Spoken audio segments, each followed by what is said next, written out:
Good morning po sa ating lahat. Bago ako mag-lunch, gusto kong ipaliwanag kung ano ba ang pre-trib rapture view, mid-trib rapture view, at ang post-trib rapture view. Many people,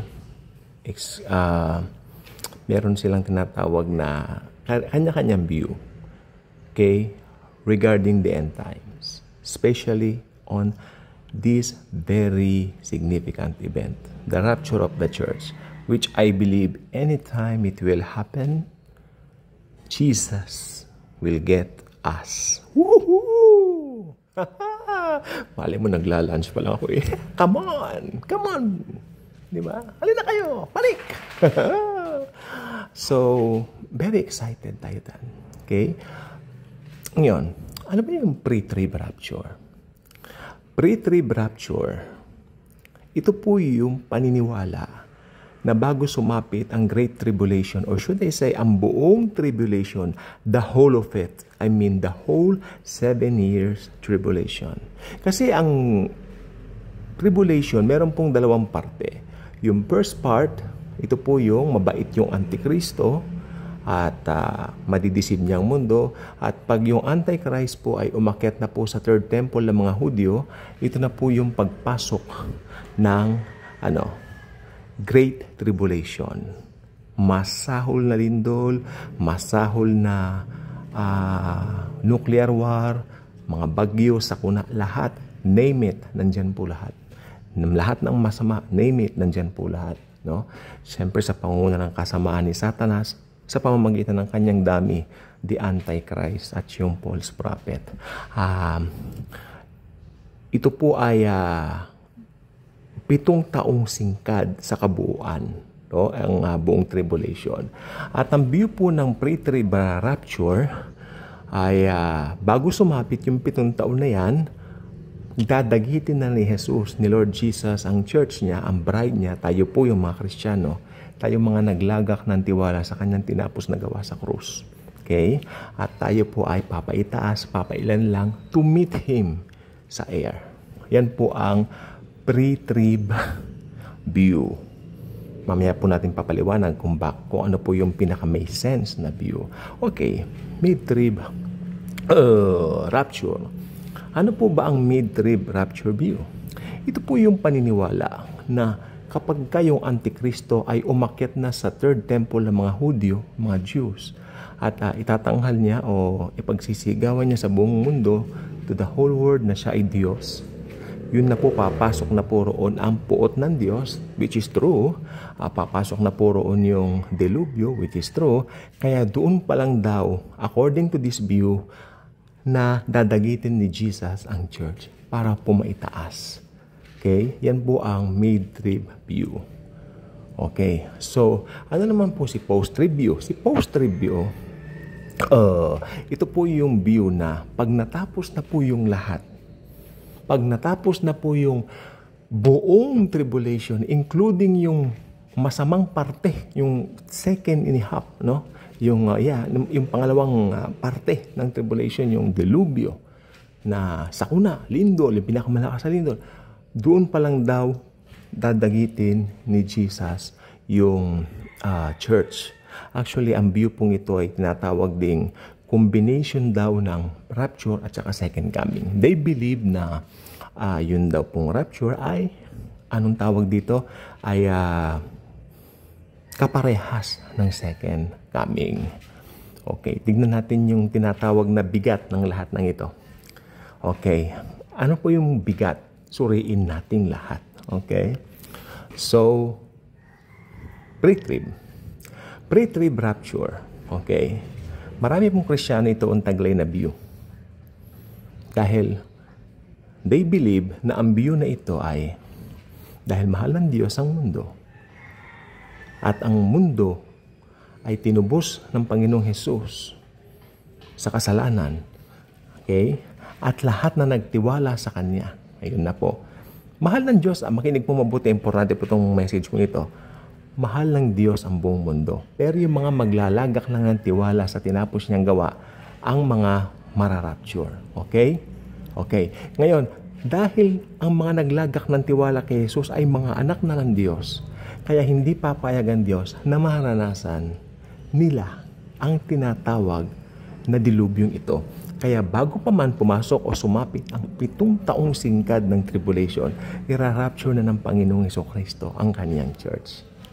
Okay? Pangalawang view. Okay?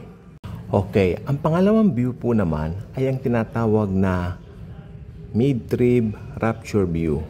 Ito po ay view na kung saan ang paniniwala po nila, okay, ay kukunin ni Jesus ang church kapag ka nagawa na yung kalapastangan ng walang pangalawa. Tingnan po natin ito. Dahil daw po ang Panginoong Jesus ay patas, ipaparanas din daw niya, according sa view ito, din daw niya sa mga Kristiyano yung parang dadaan ka raw, ang mag-a-undergo ka daw ng konting pahirap. Makakaranas ka raw ng konting pahirap. Makakaranas ka rin daw ng konting pasakit dun sa unang part ng tribulation. Pero yung Great Tribulation daw, which is yung mas mahirap na parte, tatanggalin ka na raw doon. Medyo iba po yung view nila matapos pong lumantad na yung Antikristo, sapagkat doon pa lang daw, according dito sa view ito, doon pa lang daw dadagitin ng Panginoong Jesus ang church papaitaas. Okay? So, dahil daw patas ang Diyos at kailangan maranasan din daw ng mga Kristiyano lahat ng, parusa. Yung third view, ito po yung post-trib at may parang kapareho din daw ng tinatawag na second coming, no? Ni Jesus. Halos pareho din po. Pero ang mas matindi po rito, daranasin din daw ng mga Kristiyano yung sobrang pahirap. Yung mahirap na parte, no? Yung pagtatatak, hahabulin ka rin ng Antikristo, mararanasan daw lahat ng yan, mamimit daw ng Antikristo ang church. Mamimit rather ng church ang Antichrist. Ayan ang paniwala ng mid-trib at post-trib. Okay. Ngayon bumalik na po tayo dito po sa tinatawag nating bigat, no? Ngayon binigay ko na po yung mga bigat. Ano po ang may sense dun sa tatlo? Kasi nakalagay po talaga dito po sa Bible, for we are not appointed to suffer wrath. Tagalog, hindi tayo ang tinutukoy po dito mga Kristiyano, si Pablo ang sumulat nito, hindi tayo inappoint ng Diyos para hatulan. Or should I say, hindi na tayo hahatulan ng Diyos. Hindi na natin mararanasan ang paghatol ng Diyos. Amen? So, paano mo sasabihin na kailangan mong maranasan yung daranasin na tribulation ng mundo? Paghatol yun puot ng Diyos yun Bakit mararanasan yon ng mga Kristiyano? Kung sabi nga ng Biblia, according kay St. Paul, sa kanyang sulat, na we are not appointed to suffer wrath. Ibig sabihin, tayo po ay, inalis na po rin, binayaran ng Lord ang kasalanan natin. So ngayon, ano po ang nakikita niyo po rito na pinakatamang view? Natural ang pre-trib rapture view. Yun po ang, kumbaga, it makes sense. It really makes sense. Yun po ang merong sense na view. Okay? So, I hope mag-aralan po tayo rito. Patuloy tayong mag-aral. Dahil medyo, pag hindi po natin ito ginamay masyado, end times is a very important tawag dito, tool para alam natin kung nasaan na po ba tayo. Okay? Hindi lang po yan. End times is very important sapagkat eto na po tayo. Nasa end times na po tayo. We really need to put, our interest sa eschatology.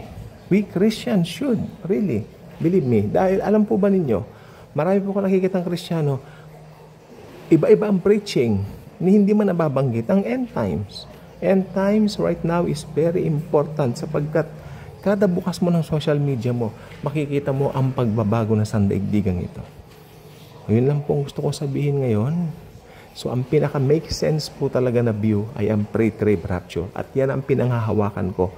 Yan ang pinanghahawakan ng karamihan ng mananampalataya, actually. So it really makes sense because galing po ito sa Word of God, the Bible. God bless.